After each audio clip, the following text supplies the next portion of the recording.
Dans ce vlog, je vais vous parler d'un système, d'un programme de forage de façon pleine et entière. Alors, donc, ça va être un peu long, voilà, pour expliquer comment le mécanisme marche.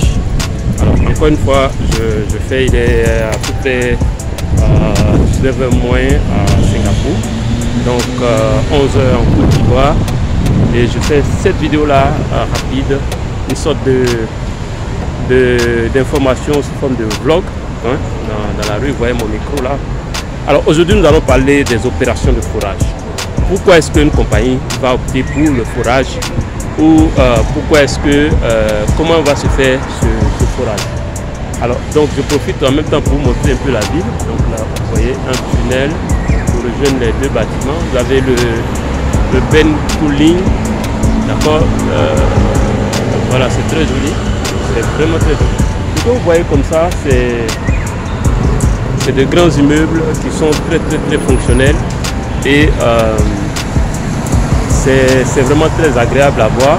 Vous pouvez véritablement profiter de la technologie, de tout ce que la technologie offre dans ce beau pays. Alors donc, pourquoi est-ce qu'on va faire un forage, on va opter pour un forage par exemple RC ou un forage DD. Donc je vais commencer par le forage RC. Alors comment va se faire le forage RC, comment le choix va se faire? D'abord, dans un premier temps, notez que lorsqu'une compagnie commence ses travaux, globalement les travaux vont commencer par les travaux classiques, hein, la géochimie, comment on va dire ça, d'abord la géochimie, la cartographie. Donc on va faire de la géochimie qui va nous permettre d'avoir quelques orientations, des anomalies. Et lorsqu'on a ces anomalies là, on va tester ces anomalies sous forme avec des forages, avec un programme ou des programmes de forage. Alors globalement, en fonction du budget, soit on va aller directement à un forage RC, ou soit on va transiter par un forage par exemple Auger, hein, pour bien préciser nos anomalies, pour être sûr qu'on a des anomalies en place. Et après ça, on va opter pour soit un forage RC dans un premier temps, en fonction du budget, ou bien on va transiter après le forage Auger par un forage Aircore. Alors le Aircore a un avantage, c'est qu'il nous permet de voir, de confirmer encore la présence Alors notez que ici la circulation est très réglementée, hein. La circulation est très réglementée. Même quand les hommes se déplacent pas comme ça. Donc je profite de ce vlog là en même temps pour vous présenter un peu la ville, hein. Donc on ne fera pas uniquement de géologie, mais vous ferez aussi du tourisme avec moi. Alors donc on va opter alors, après le forage Aircore, l'avantage je disais du forage Aircore, c'est qu'il nous permet de confirmer que l'anomalie ou si vous voulez la minéralisation qu'on a est en place. Alors donc lorsqu'on a fait le forage RC, le forage Aircore, la suite va être le forage RC. Globalement la compagnie ne va pas aller en DD directement, parce que non seulement la DD est coûteuse, mais à ce stade l'information qu'on recherche n'est pas forcément liée à une information liée au DD, à la formation au forage DD. Donc le forage DD va suivre après. Donc on va aller dans un premier temps avec un forage RC. Alors le choix du forage RC, comme je l'ai dit, va tenir compte du budget, va tenir compte de la phase, et va tenir compte de d'autres paramètres tels que la nature de la roche qu'on a, etc. Alors comment se fait maintenant le forage RC? Le forage RC va se faire d'abord, on va faire une superposition de toutes les informations que nous avons, hein, concernant la zone en question qu'on veut tester. Donc on va croiser par exemple notre carte géophysique, on va croiser nos anomalies sol ou bien les résultats du forage RCOR et on va décider de continuer notre forage. Alors donc tous ces éléments là, on va utiliser des logiciels pour le faire, tels que ça peut être du MapInfo couplé avec du Discover, ça peut être de l'ArcGIS couplé avec du Target, ça peut être du MacroMine, ça peut être du SurPack, ça peut être du, comment on dit, de QGIS, couplé avec son extension Géosciences. Donc plusieurs types de logiciels vont nous permettre de faire le choix, de déterminer la zone qu'on appelle la zone à tester ou confirmer la zone à tester. Alors lorsqu'on passe on décide de tester la zone en question, comment ça va se passer? On va mettre en place une équipe, donc on va générer d'abord les points à forer, on va déterminer le nombre de forages et le nombre de métrages d'accord à faire. Par exemple, on peut avoir un programme de 10 000 mètres, 20 000 mètres, 30 000 mètres. Une fois on a décidé du nombre de mètres de forage, vous pouvez voir, c'est très joli. Ici, vous pouvez voir, c'est vraiment très joli. Et lorsqu'on a déterminé le type, disons, le métrage total, donc pour le programme par exemple 20 000 mètres par exemple, dans ce cas on va générer les points à forer bien sûr sur la zone anormale qu'on veut tester, et ensuite on va générer ces points là, on va les mettre dans un GPS, on va désigner un technicien géologue qui va aller pour retrouver le point, préparer les plateformes, et lorsque les plateformes sont préparées, on va aussi déterminer le type d'analyse qu'on va faire et comment nous allons conditionner les échantillons qui vont aller au laboratoire. Donc en fonction des objectifs, vous pouvez rapidement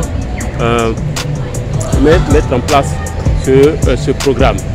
Alors lorsque le programme a été mis en place et que ça doit être exécuté, ce que vous pouvez éventuellement faire, c'est déjà vous assurer que vous avez les équipements. Donc tous les équipements nécessaires au forage, vous devez les avoir. Et puis tels que les chaussures de sécurité, les chasubles, les casques, les gants,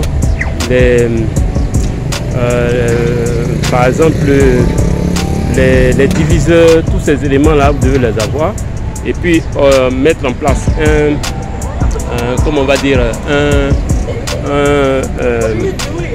une équipe d'échantillonnage. Donc généralement concernant les équipes d'échantillonnage, vous pouvez, alors comme vous voyez ici, il faut regarder à tout moment, il faut regarder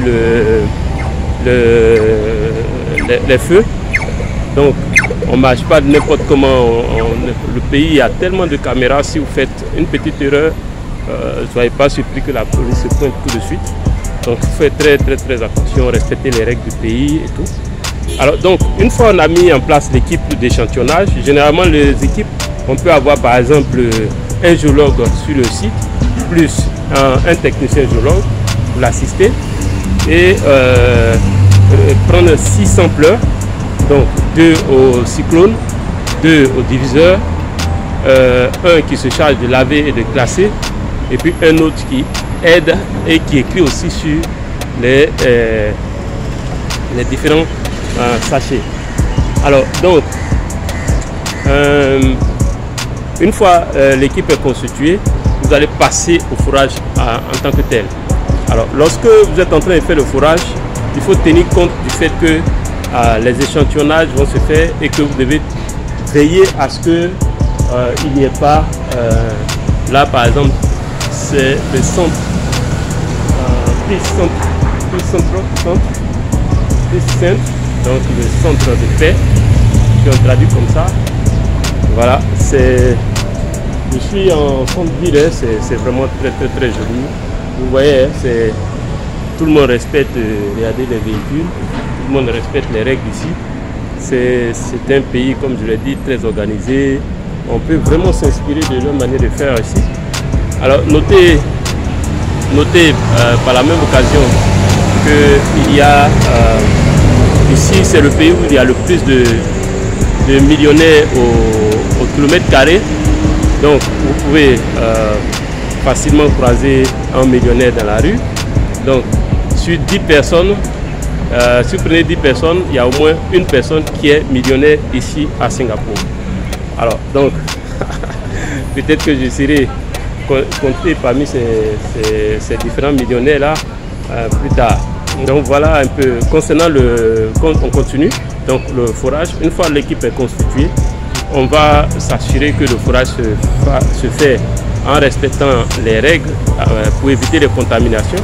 Donc pour qu'il n'y ait pas de contamination, vous devez avoir une certaine vigilance, mettre en place une certaine vigilance. Et cette vigilance là va véritablement empêcher ces choses, la contamination. Parce que la contamination en termes de RC, c'est la chose que nous pouvons véritablement redouter. Donc pour éviter la contamination, ce que je conseille, c'est de mettre d'abord d'informer les équipes, comment on appelle ça, de les sensibiliser sur le fait que vous devez collecter des informations qui soient fiables, donc éviter toute forme de contamination, et aussi en même temps mettre en place dans votre équipe, vous devez avoir quelqu'un tel que le technicien géologue qui veille à ce qu'il n'y ait pas de contamination et que l'échantillonnage se fasse sans aucun problème. Parce que le gros problème en matière de RC, c'est le problème de contamination. Alors une fois le problème de contamination est réglé, ce que vous pouvez aussi mettre en place, c'est de trouver quelqu'un qui sait lire et écrire et qui éventuellement à chaque étape va écrire sur les sachets, s'assurer que le numéro du ticket est identique au numéro de sachet pour ne pas mélanger les échantillons. Parce que ça aussi c'est un autre problème que très souvent on peut constater lorsqu'on fait un forage RC. Alors une fois que vous avez fait le forage des échantillons collectés, les échantillons doivent être transportés au laboratoire, donc au camp d'abord pour les conditionner.